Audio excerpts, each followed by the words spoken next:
semua fans Manchester City, jangan lupa ya subscribe channel Manchester is Blue, karena di setiap hari Seninnya kita akan mengadakan giveaway 1 jersey bagi subscriber beruntung. Dan jangan lupa like, komen yang menarik, dan jangan lupa cantumkan IG kalian di komentar. Selamat mencoba. City till we die. Belum juga gabung Manchester City, Harry Kane frustasi di Tottenham Hotspur. Kapten Hotspur Harry Kane frustasi karena tidak bisa pindah pada bursa transfer musim panas 2021. Padahal, pemilik Tottenham Daniel Levy berjanji bahwa dia boleh meninggalkan Tottenham jika klub London Utara itu tidak mendapatkan gelar. Namun, janji Levy tidak menjadi kenyataan sekarang. Setelah Tottenham nihil trofi pada musim lalu, Kane pun tidak dipersulit untuk pindah klub. Menurut sumber terdekat Kane dalam laporan independen, pemain Inggris itu frustasi karena pemilik klub mengingkari perjanjian yang telah dibuat sebelum awal musim lalu. Jika janji itu ditepati, Kane seharusnya gabung Manchester City yang ingin mendatangkannya. Pencetak gol dan asis terbanyak Liga Inggris musim lalu itu merasa pemilik klub gagal memenuhi ambisinya. Dia pun ingin meninggalkan klub dengan baik-baik sehingga tidak merusak hubungan dengan fans. Kane juga merasa penjualannya ke kubu Manchester Biru yang dikabarkan melebihi nilai transfer Jack Grealish akan baik untuk dirinya dan keuangan klub. Oleh sebab itu, Levy disarankan untuk segera menjual sang kapten yang telah membela Spurs sejak remaja. Menurut kabar yang beredar, Manchester City telah mengeluarkan tawaran untuk Kane sebesar 125 juta pound sterling atau sekitar 2,4 triliun rupiah.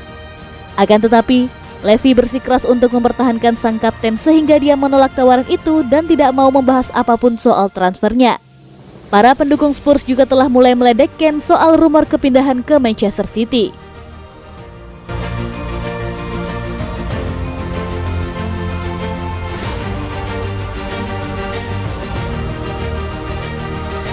Manchester City tak bisa terus andalkan gelandang untuk cetak gol.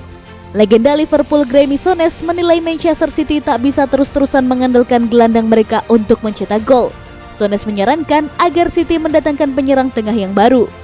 Pada musim lalu, Pep Guardiola kerap menggunakan skema false nine untuk menjadi solusi bagi dua penyerang utama mereka, Sergio Aguero dan Gabriel Jesus, yang bergantian di bekap cedera. Strategi yang digunakan sang manajer membuahkan hasil di mana timnya sukses menjadi juara Premier League untuk ketiga kalinya dalam 4 tahun terakhir. Mengetahui skema yang digunakannya berhasil di musim lalu, Guardiola kembali memakainya pada saat tandang ke markas Tottenham Hotspur pada pekan pertama Premier League musim 2021-2022.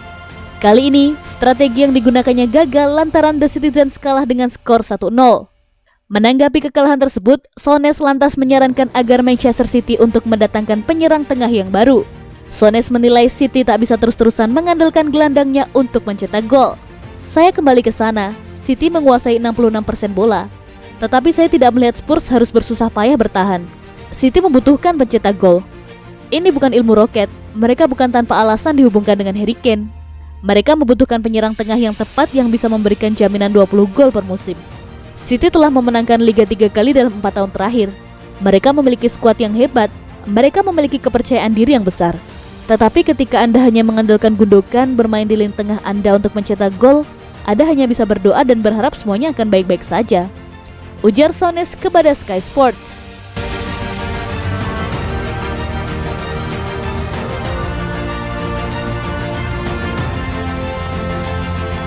Sudah jarang promosikan prospek akademi, ada apa Pep Guardiola?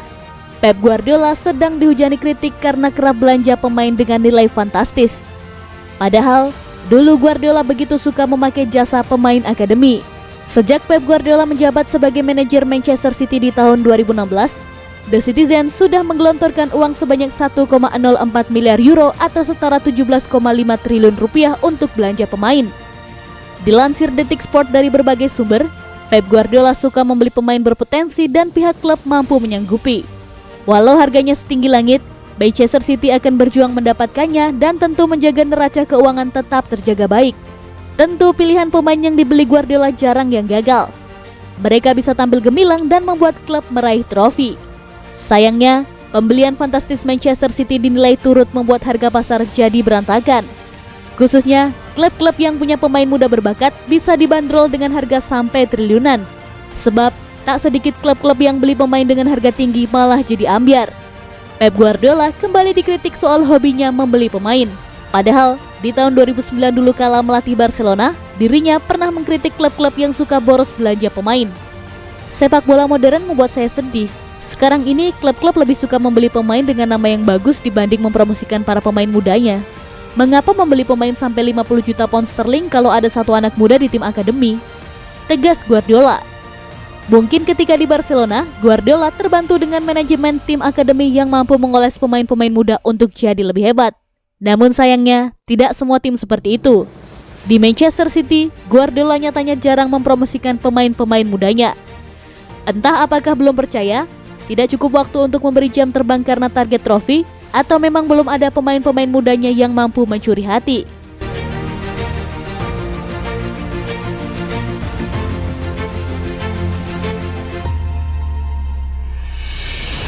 Gary Neville memberitahu Manchester City apa yang harus dilakukan sebelum batas waktu transfer. Gary Neville telah menambahkan suaranya ke panggilan untuk Manchester City untuk menandatangani penyerang tengah. Ketika mempertimbangkan kekalahan hari pembukaan City dan bahwa saingan mereka telah menguat, Neville telah menjelaskan menurutnya sangat penting bahwa Guardiola menandatangani pencetak gol kelas dunia musim panas ini, menunjukkan Kane memiliki kemampuan untuk menjadi pengubah permainan. Saya tidak berpikir Manchester City adalah tipe klub yang akan bereaksi setelah satu kekalahan. Tetapi sekarang 3 final Liga Champions, Community Shield, dan Liga Premier dan mereka membutuhkan seorang striker. Gabriel Jesus dan Ferran Torres adalah penyerang. Dan saya tahu itulah cara permainan berjalan dalam hal penyerang yang fleksibel. Tapi saya pikir mereka membutuhkan 1 poin. Mereka membutuhkan sesuatu karena dalam pertandingan seperti hari Minggu, Kane bisa menjadi pembeda.